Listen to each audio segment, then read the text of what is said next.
Halo semuanya, bagaimana kabarnya hari ini? Semoga sehat selalu ya. Nah, hari ini kita akan membahas tentang latihan soal materi perang dingin. Jadi materi perang dingin ini merupakan materi khusus yang ada di sejarah peminatan. Jadi materi ini khusus anak IPS ya, sedangkan anak IPA tidak mendapatkan materi perang dingin ini. Nah, langsung saja seperti apa kumpulan soal materi perang dingin akan kita bahas pada video kali ini. Langsung saja untuk soal yang pertama, hubungan antara pihak barat dan pihak timur tidak berhenti begitu saja pasca Perang Dunia II, tapi justru menimbulkan perang baru yaitu Perang Dingin. Pengertian Perang Dingin yang tepat di bawah ini adalah kata kunci pada soal ini adalah pengertian perang dingin. Berarti kita disuruh untuk menunjukkan pengertian dari perang dingin. Secara umum, perang dingin merupakan perang ideologi antara blok barat dan juga blok timur. Jadi, blok barat yang dipimpin oleh Amerika Serikat dengan ideologi liberal kapitalis melawan ideologi blok timur yang dipimpin oleh Uni Soviet dan ideologinya adalah komunis. Berarti jawaban yang tepat untuk soal nomor 1 ini adalah yang B, yaitu perang antara blok barat dan blok timur yang tidak berujung pada peperangan persenjataan secara langsung. Gitu ya, jadi ini tidak ada perang persenjataan secara langsung karena perang dingin ini merupakan perang ideologi. Gitu, jadi menyebarkan ideologi mereka berdua, baik ideologi liberalisme maupun ideologi komunisme. Lalu kenapa yang A ini salah? Mari kita analisis jawaban satu persatu ya. Nah, yang A ini perang yang dilakukan antara blok barat dan blok timur dalam urusan menyebarkan ideologi liberalisme dan fasisme. Ini yang salah, yaitu liberalisme dan fasisme. Nah, harusnya bukan liberalisme dan fasisme, melainkan liberalisme dan komunisme. Karena perang dingin ini perang antara blok barat yang ideologinya liberalisme kapitalisme melawan blok timur yang ideologinya adalah komunisme. Jadi jelas salah untuk yang A ini. Lalu yang B. Yang B benar ya. Yang C. Pertempuran antara blok barat dan blok timur yang dilakukan dengan persenjataan. Nah, ini jelas salah ya, karena perang dingin ini bukan perang senjata secara langsung, tapi perang ideologi. Lalu yang D, pertempuran yang dilakukan oleh dua negara adik kuasa untuk menguasai negara-negara dunia ketiga. Ini juga salah ya.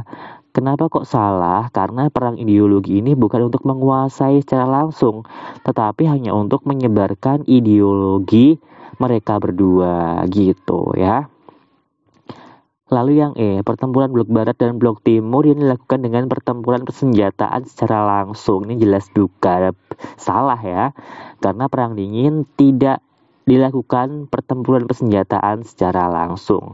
Jadi jawaban nomor 1 ini yang paling tepat adalah yang B. Lalu yang kedua, Uni Soviet dan Amerika Serikat terlibat dalam perang proksi selama Perang Dingin. Adapun definisi yang tepat tentang perang proksi adalah, untuk pengertian dari perang proksi sendiri, yang tepat untuk soal nomor 2 ini adalah setiap negara adidaya berupaya memenangkan pertarungan ideologi dengan memanfaatkan konflik di negara lain. Gitu ya teman-teman ya. Jadi pengertian dari perang proksi ini adalah poin yang C. Nah, contoh dari perang proksi ini misalnya ini nih. Misalnya konflik antara Jerman Barat melawan Jerman Timur. Nah, ketika itu yang berperang ini Jerman Barat dan Jerman Timur. Namun, ternyata di balik dua negara ini ada keterlibatan dari Amerika Serikat maupun Uni Soviet. Jerman Barat ini didukung oleh Amerika Serikat atau blok Barat, sedangkan Jerman Timur ini didukung oleh blok Timur atau Uni Soviet gitu. Jadi yang berperang ini negara Jerman Barat dan Jerman Timur, tapi di balik dua negara ini ada blok Barat dan juga blok Timur. Ini adalah perang proksi. Begitu ya teman-teman ya. Lalu untuk soal selanjutnya, soal nomor 3. Perhatikan pernyataan berikut ini. Kebijakan yang ditetapkan Amerika Serikat yang dipengaruhi oleh ideologinya ditunjukkan dengan nomor. Nah, di sini kata kuncinya adalah kebijakan milik Amerika Serikat atau ideologi milik Amerika Serikat. Nah, kira-kira apa sih ideologinya? Amerika Serikat sendiri merupakan pemimpin dari blok barat. Jelas ideologinya adalah liberalisme. Lalu liberalisme itu apa sih? Jadi liberalisme ini adalah paham akan kebebasan gitu ya. Jadi bebas. Setiap individu itu bebas melakukan sesuai dengan keinginan mereka. Jadi masing-masing individu itu punya hak gitu. Nah, lalu pernyataan yang terkait dengan liberalisme ini yang mana? Nah, berarti pernyataan yang terkait dengan paham liberalisme adalah poin 2, yaitu individualistis. Lalu poin 4, yaitu punya hak asasi manusia. Dan poin 5, demokrasi, yaitu dari rakyat, oleh rakyat, dan untuk rakyat. Nah, berarti jawaban yang tepat untuk soal nomor 3 ini adalah yang D ya. Sedangkan poin 1, 3, dan 6 ini merupakan paham dari komunisme.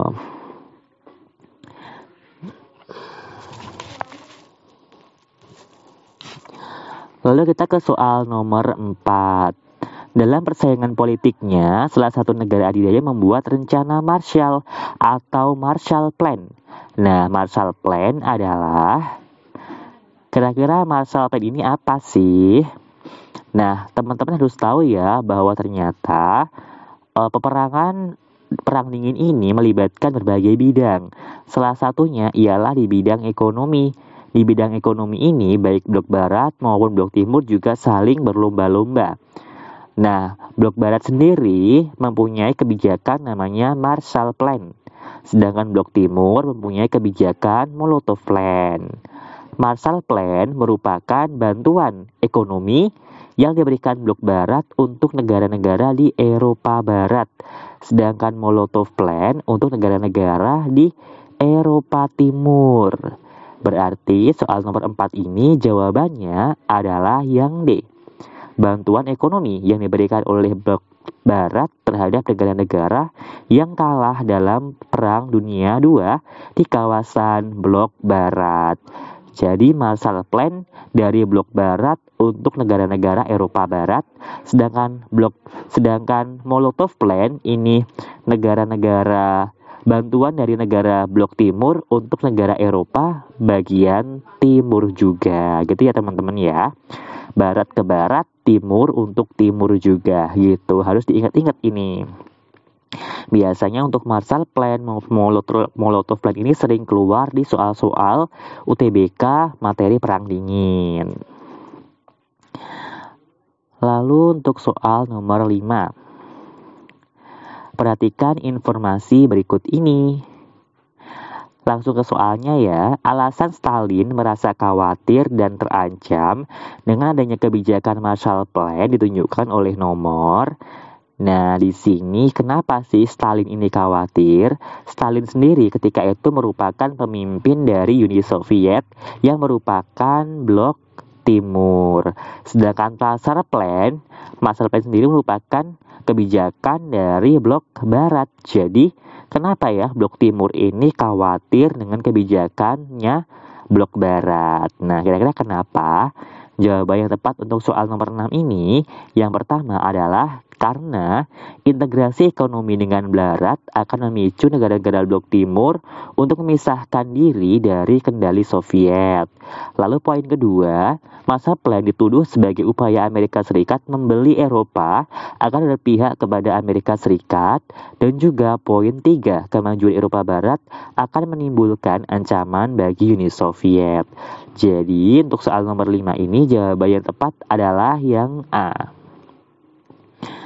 Lalu untuk soal nomor 6. Tujuan utama dari Uni Soviet membentuk Comecon pada tahun 1947 adalah... Nah, teman-teman tahu nggak sih apa itu Comecon? Jadi, Comecon sendiri merupakan lembaga yang mengurusi kebijakan dari Molotov Plan.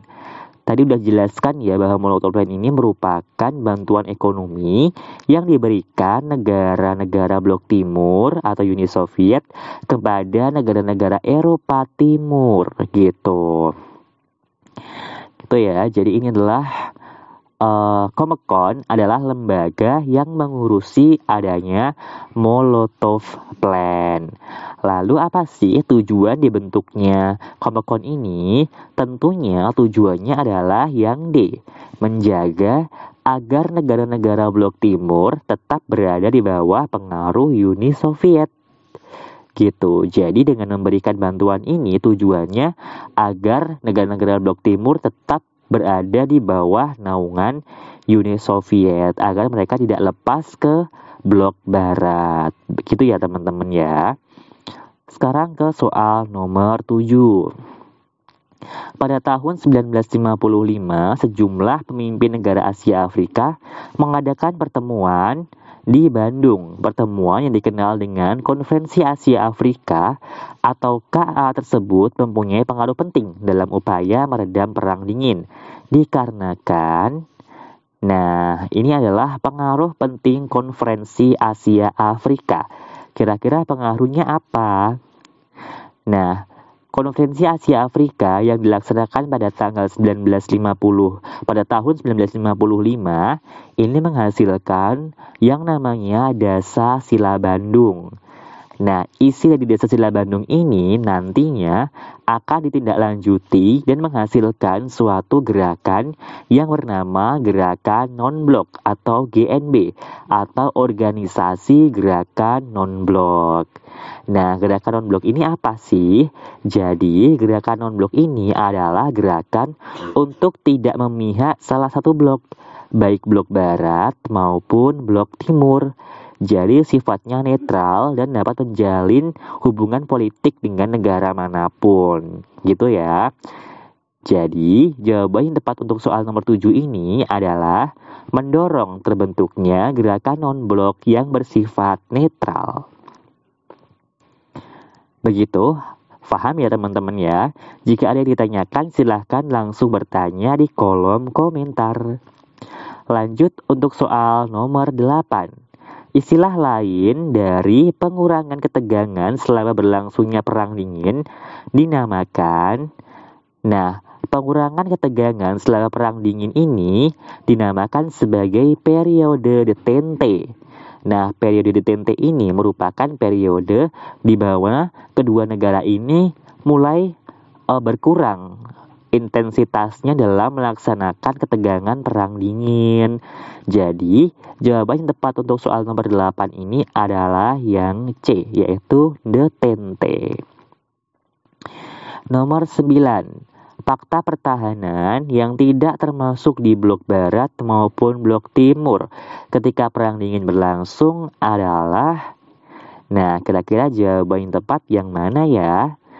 Di sini fakta pertahanan di sini adalah menjalin hubungan-hubungan politik dengan negara-negara lain agar negara tersebut semakin kuat dan bisa membendung kekuatan dari masing-masing lawan. Untuk blok barat sendiri, di sini ada beberapa lembaga-lembaga yang dibentuk.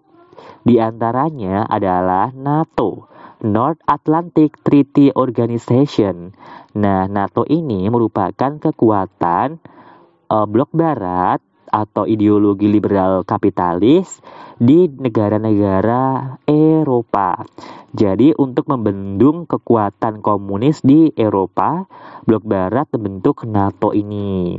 Selain NATO, blok barat juga membentuk SEATO atau Southeast Asian Treaty Organization.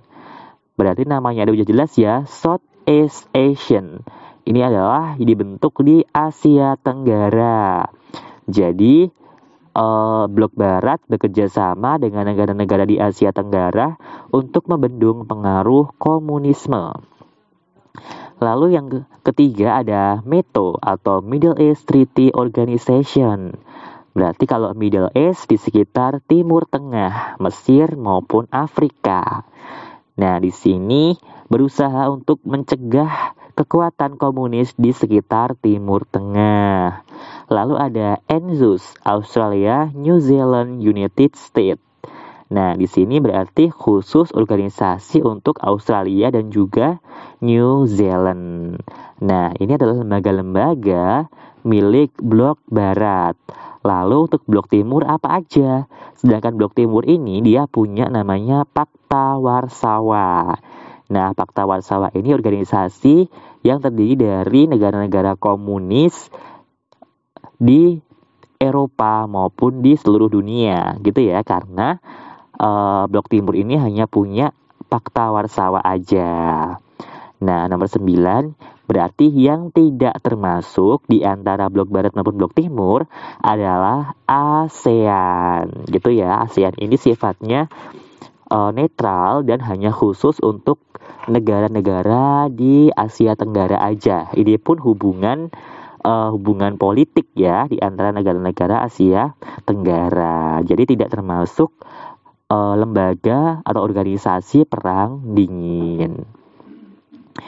Lalu selanjutnya nomor soal 10. Presiden Soekarno merespon keadaan dunia saat terjadi perang dingin, yaitu memisahkan dari blok barat dan blok timur. Beberapa negara terkena imbas, Indonesia dan beberapa negara lain kemudian bersepakat untuk membentuk sebuah organisasi dan sama sekali tidak memihak kedua blok. Apakah organisasi yang dimaksud? Ini sangat jelas sekali ya, jawaban untuk soal nomor 10 ini adalah gerakan non-blok. Tadi sudah dibahas. Kata kuncinya adalah tidak memihak kedua blok, berarti jawabannya adalah yang C. Lalu untuk soal nomor 11. Peristiwa yang menandai dimulainya perlombaan angkasa antara kedua negara adidaya adalah... Nah, di sini kata kuncinya adalah dimulainya perlombaan angkasa. Jadi, perang ideologi atau perang dingin ini ternyata juga pinter-pinteran di bidang angkasa juga, teman-teman. Dia menyebarkan pengaruh siapa sih yang paling ahli dalam bidang angkasa. Nah, dimulainya perlombaan angkasa ini ditandai dengan peluncuran Sputnik 1 oleh Uni Soviet. Jadi jawaban nomor 11 ini adalah yang B. Nah, kira-kira bagaimana sih perlombaan ruang angkasa milik Amerika Serikat maupun Uni Soviet ini? Nah, tadi udah jelaskan ya bahwa pertama kali Uni Soviet ini meluncurkan satelit namanya Sputnik 1 pada tahun 1957. Nah, ternyata Amerika Serikat ini tidak mau kalah nih, teman-teman. Amerika Serikat lalu meluncurkan Explorer 1 pada tahun 1958 untuk menyaingi Uni Soviet. Lalu ternyata Uni Soviet ini tidak mau kalah. Uni Soviet meluncurkan Vostok 1. Nah, Vostok 1 ini ada awaknya atau ada penumpangnya. Sedangkan sebelum-sebelumnya itu tidak ada penumpangnya. Murni hanya pesawat aja. Kalau Vostok 1 ini mulai ada penumpangnya, ada orangnya. Nah, di sini orang pertama kali yang meluncur ke ruang angkasa adalah Yuri Gagarin. Nah, Vostok 1 ini diluncurkan pada tahun 1961. Ternyata, teman-teman, Amerika Serikat tidak mau kalah. Dia meluncurkan Apollo 11 pada tanggal 16 Juli 1969. Nah, Amerika Serikat ini bahkan tidak hanya keluar angkasa. Amerika Serikat ini bahkan mencapai bulan dan menjadi orang pertama yang sampai atau menginjakkan kaki ke bulan ialah Neil Armstrong. Gitu ya. Jadi seperti ini perlombaan angkasa oleh dua negara ketika perang dingin, yaitu blok barat maupun blok timur atau Uni Soviet dan Amerika Serikat. Lalu selanjutnya, di bidang teknologi ruang angkasa atau antariksa, kedua blok saling berlomba untuk bisa lebih dahulu menjelajah ruang angkasa. Kosmonot Yuri Gagarin berhasil mengorbit pada tanggal 12 April 1961. Dia berada di dalam kapsul selama 89 menit. Wahana antariksa yang digunakan Yuri Gagarin adalah, tadi sudah dibahas, Wahana yang digunakan oleh Yuri Gagarin adalah Vostok 1. Jawaban untuk soal nomor 12 ini adalah yang B. Lalu untuk soal nomor 13. Untuk mengimbangi Marshall Plan, Uni Soviet pada 25 Januari 1949 mengeluarkan, nah tadi udah jelaskan ya, kalau mengimbangi Marshall Plan atau lawannya Marshall Plan itu ada apa? Nah, di bidang ekonomi, blok barat ini mengeluarkan Marshall Plan. Sedangkan blok timur di bidang ekonomi, untuk mengimbangi Marshall Plan, dia mengeluarkan Molotov Plan. Kalau Marshall Plan ini bantuan ekonomi dari blok barat untuk negara Eropa Barat, sedangkan Molotov Plan bantuan ekonomi dari blok timur untuk negara Eropa Timur. Tetapi di opsi pilihan ganda ini, Molotov Plan tidak ada nih. Jawabannya lalu mana ya?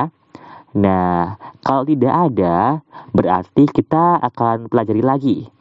Molotov Plan ini mempunyai lembaga, tidak seperti Marshall Plan ya.